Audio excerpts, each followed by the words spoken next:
Hello viewers, welcome back. आज हम 2021 में रिलीज हुई Korean movie on the line का रिकैप करने वाले हैं और ये मूवी कॉल स्कैम पे बनाई गई एक बेहतरीन मूवी है, तो वीडियो को लास्ट तक देखिएगा।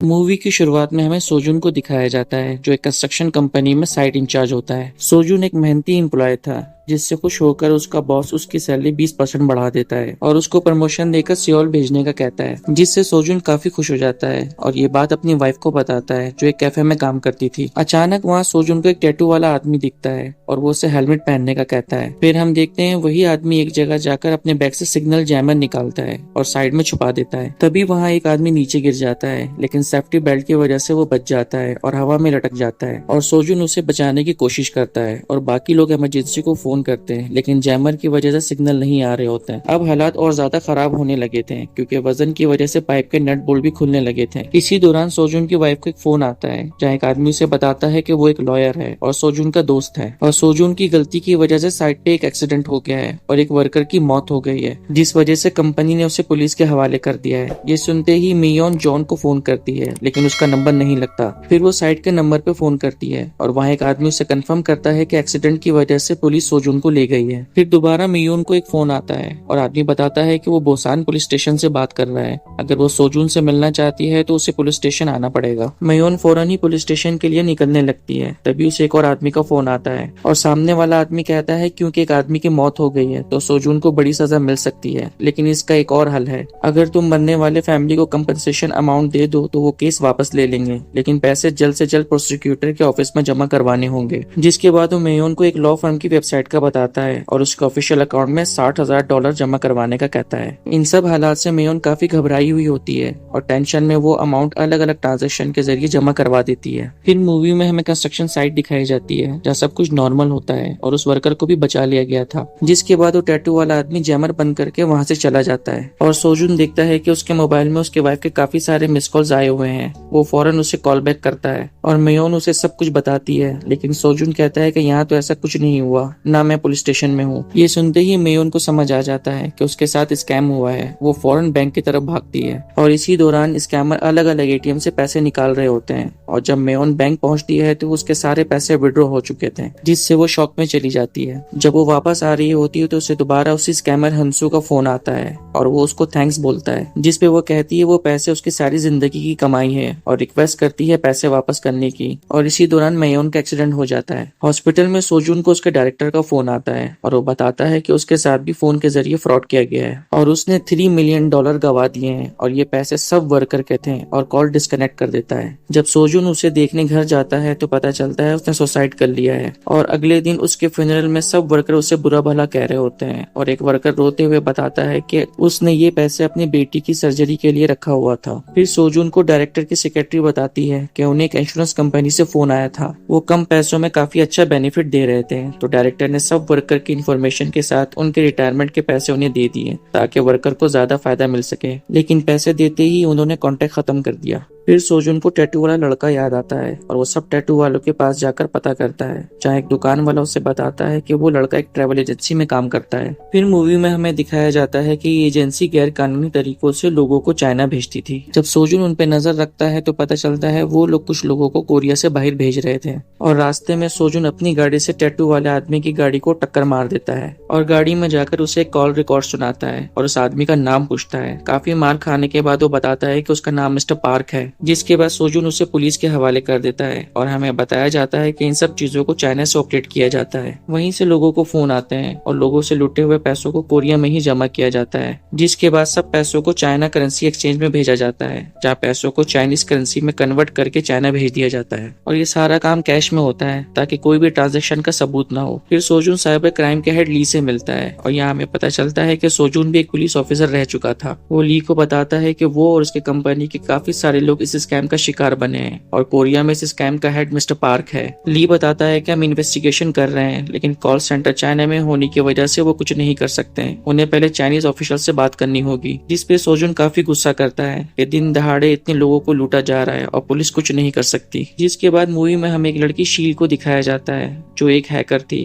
और उस पे कुछ लोगों का कर्जा था और वो लोग उसे मारने की धमकी दे रहे थे। तभी वहाँ सोजुन आ जाता है और वो लड़की उसे डिटेक्टिव हैन कहकर पुकारती है, जिसे सुनकर वो लोग वहाँ से भाग जाते हैं। सोजुन उसे अपने साथ हुए स्कैम के बारे में बताता है और मदद करने का कहता है। जिसके बाद शील मेयोन के मोबाइल से लोकेशन ट्रैक करती है और बताती है कि उस कॉल के सिग्नल को चाइना से डाइवर्ट करके थाईलैंड और कंबोडिया के रूट से भेजा गया था, इसलिए कॉल की एग्जैक्ट लोकेशन ट्रैक नहीं की जा सकती। और बताती है कि ये काफी आसान है, एक सॉफ्टवेयर के जरिए फेक नंबर से लोगों को ऐड भेजे जाते हैं और जब कोई उस ऐड को डाउनलोड करता है तो उसके मोबाइल के सारे रिकॉर्ड और डेटा उन स्कैमर के पास चले जाते हैं। जिसके बाद शील सोजुन को कॉल के बैकग्राउंड पे गौर करने का कहती है और बताती है कि ये कॉल एक कॉल सेंटर से किया गया है, इसका मतलब ये कोई बड़ी ऑर्गेनाइजेशन है जिसकी लोकेशन ट्रैक करना नामुमकिन है। तभी सोजुन को उसके एक दोस्त का मैसेज आता है कि आज पुलिस मिस्टर पार्क के यहाँ रेड करने वाली है और सोजुन भी शील के साथ वहाँ पहुँच जाता है, क्योंकि पार्क ही एक वाहिद जरिया था चाइना के कॉल सेंटर के पता लगाने का और अगर पुलिस उसे पकड़ लेती तो वो कभी उन तक नहीं पहुंच पाता। सोजुन भी एक डिटेक्टिव रह चुका था तो उसे पुलिस के काम करने के सब तरीकों के बारे में पता था। फिर वो पुलिस से पहले ही बिल्डिंग के अंदर चला जाता है और बताता है कि मुझे मिस्टर पार्क से मिलना है, जिसपे वहाँ बैठी लड़की मना कर देती है और सोजुन बताता है कि बुसान से आने वाले लोगों की शिपमेंट नहीं आएगी क्योंकि उनका एक्सीडेंट हो गया है। ये वही शिपमेंट थी जिसे सोजुन ने अपनी गाड़ी से ठोक कर रोक दिया था। ये सुनकर वो लोग उसे अंदर भेज देते हैं। जब सोजुन अंदर जाता है तो वहाँ काफी सारे लोग कॉल रिकॉर्ड और सिम को सेटअप कर रहे होते हैं,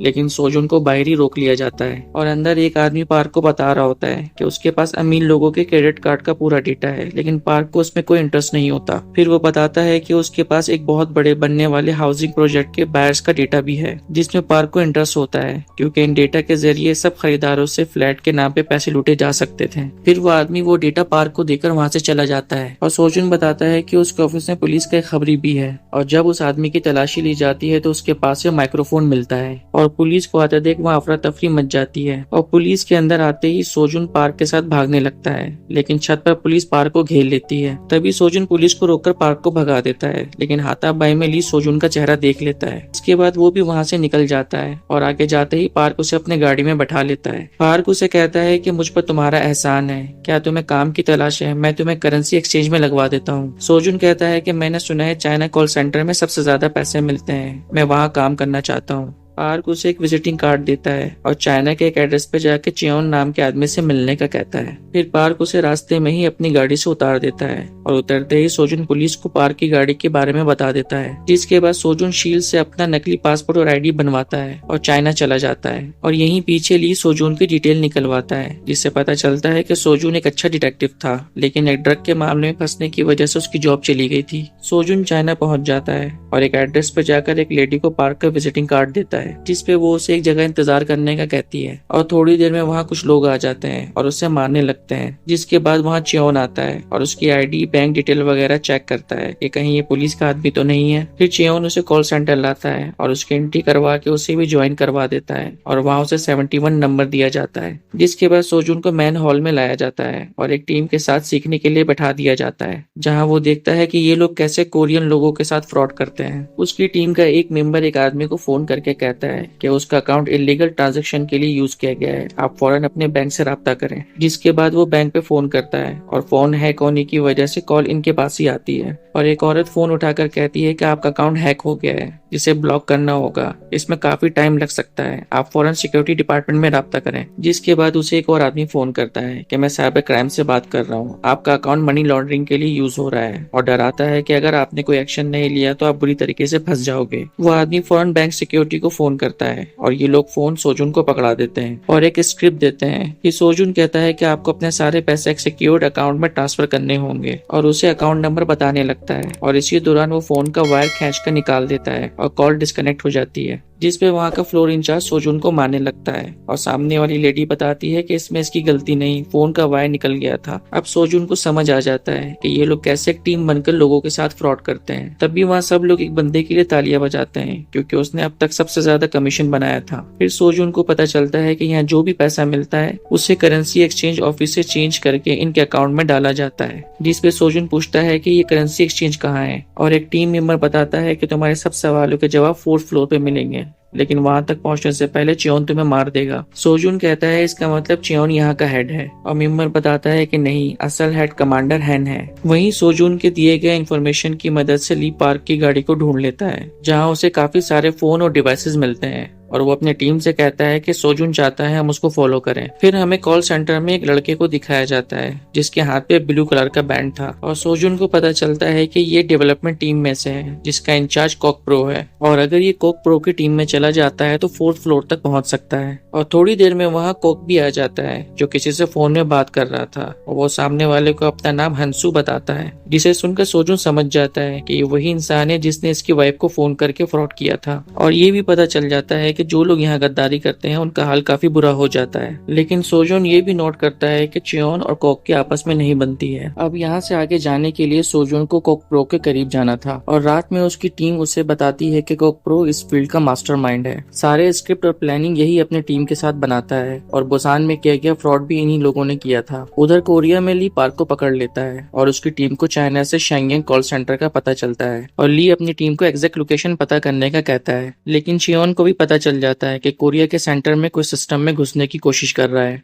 वो फौरन सारे कॉल्स बंद करवा देता है और सबको आधे घंटे का ब्रेक दे देता है। वहीं कोक अपने टीम के साथ मिलकर आगे की प्लानिंग बना रहा होता है, और हमें दिखाया जाता है कि ये लोग हर एक प्लान के लिए काफी रिसर्च करते हैं। इंसान के दिमाग से लेकर उसके डर तक, चाहे इंसान अमीर हो या गरीब, प्लान सब पे काम करना चाहिए। इन्होंने किसी फील्ड को नहीं छोड़ा। Insurance, education, credit card, real estate, इंसानों को डराकर आराम से ये लोग फ्रॉड करते हैं। ये सब कुछ सोजून बाहर से देख रहा होता है। तभी उसकी नजर पड़ती है कि एक आदमी वहाँ से कुछ पैसे चुरा रहा है, और वो फौरन अंदर जाकर उसे मारने लगता है और कहता है कि ये तुम्हारे पैसे चुरा रहा था, और अपनी वफादारी दिखाते हुए कहता है मैं पहले ड्रग डील करता था और मैंने हर जुर्म किए हुए हैं, मुझे अपने साथ काम करने का एक चांस दो, मैं खुद को साबित करूंगा। कोक उसे एग्जीक्यूटिव टीम में शामिल कर लेता है और कचरा साफ करने का काम देता है। अब उसकी मुलाकात शैन से होती है जिसपे काफी सारा कर्जा था, और उसे चुकाने के लिए वो वहाँ क्लिनिक का काम किया करता था, और उससे सोजून को पता चलता है कि पैसों का सारा हेरफेर 3rd फ्लोर से होता है। फिर हम देखते हैं कि चियोन कमांडर हैन से बात कर रहा होता है, और हैन को कोक पे बिल्कुल भरोसा नहीं होता, और वो चियोन को उस पे नजर रखने का कहता है। फिर एक दिन कोक गोल्फ खेल रहा होता है,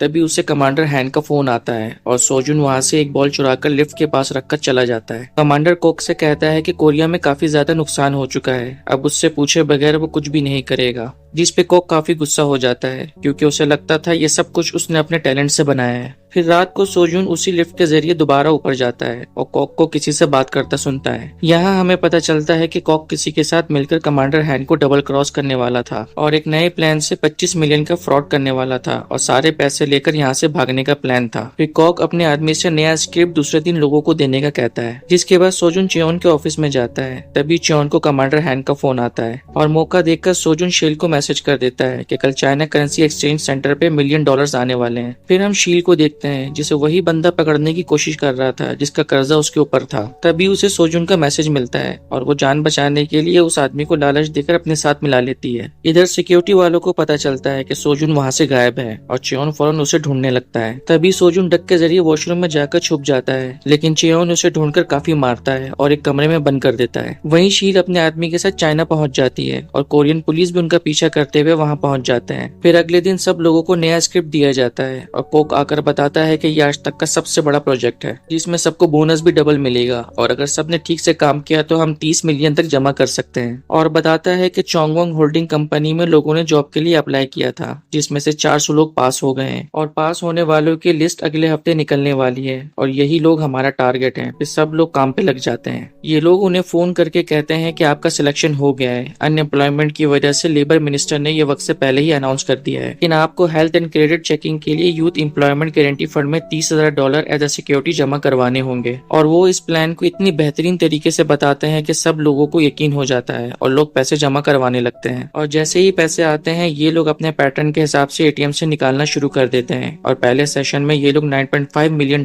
जमा कर लेते हैं। अब दूसरे सेशन में दूसरी कंपनी के लोगों को टारगेट करना होता है और इस बार इनका गोल 18 मिलियन था। पहले सेशन की कामयाबी पे कोक सब लोगों में कैश बोनस बांटता है। फिर हमें सोजून को दिखाया जाता है जिसके पास शीन आता है। और सोजुन उसे कहता है कि जिनके साथ फ्रॉड हो रहा है ये सब लोग तुम्हारे मेरे जैसे आम लोग हैं और हमें इनको रोकना चाहिए। ये सुनकर शीन सोजुन को बाहर निकाल देता है और दूसरी तरफ शील अपने आदमी के साथ करेंसी एक्सचेंज पहुंच जाती है और प्रूफ दिखाकर उनसे कैश मांगती है, जिसे देखकर वो लोग पैसे गाड़ी में डालने लगते हैं। तभी वहाँ असली लोग भी आ जाते हैं और उन्हें पकड़ लेते हैं। इससे पहले वो लोग इन्हें मारते ली भी वहाँ पहुंच जाता है और शील से कॉल सेंटर की लोकेशन का पूछता है। तभी चेयोन का एक आदमी उसे बताता है कि करेंसी एक्सचेंज में पुलिस की रेड पड़ी है। सोजुन बाहर निकलते ही मेन बोर्ड के इलेक्ट्रिक वायर डैमेज कर देता है, जिससे वहाँ की लाइट चली जाती है और सारा काम बंद हो जाता है। कॉक ये देखकर काफी गुस्सा करता है क्योंकि उसे आज ही सारा पैसा जमा करके भागना था। और जब वो अपने ऑफिस जाता है तो सोजुन उसका मोबाइल देख रहा होता है और कॉक फौरन गोल्फ स्टिक से उस पर हमला कर देता है। और इसी दौरान चेयोन सबको पैकअप करने का कहता है और सब लोग सामान बैग में डालना शुरू कर देते हैं। चेयोन को सोजुन पे शक था और वो उसे ढूंढते हुए कोक के ऑफिस पे पहुंच जाता है और कोक के मोबाइल मैसेजेस पढ़ लेता है और कोक पे गोलियां चलाने लगता है। अब इन दोनों की हाथापाई शुरू हो जाती है और मौका देखकर सोजुन कोक का मोबाइल उठाकर वहाँ से भाग जाता है। लेकिन थोड़ी देर में कोक चेयोन को मार देता है और सोजुन के पीछे जाता है। सोजुन किसी तरह सबसे बचकर छत पे पहुंच जाता है और वहाँ की लोकेशन शील को भेज देता है, लेकिन कोक के आदमी उसे पकड़ लेते हैं और कोक के पास ले जाते हैं। अब कोक को सोजुन की असलियत का पता चल जाता है और वो उसके सास को फोन करता है, जिसने अपनी बेटी के इलाज के लिए लोन अप्लाई किया हुआ था,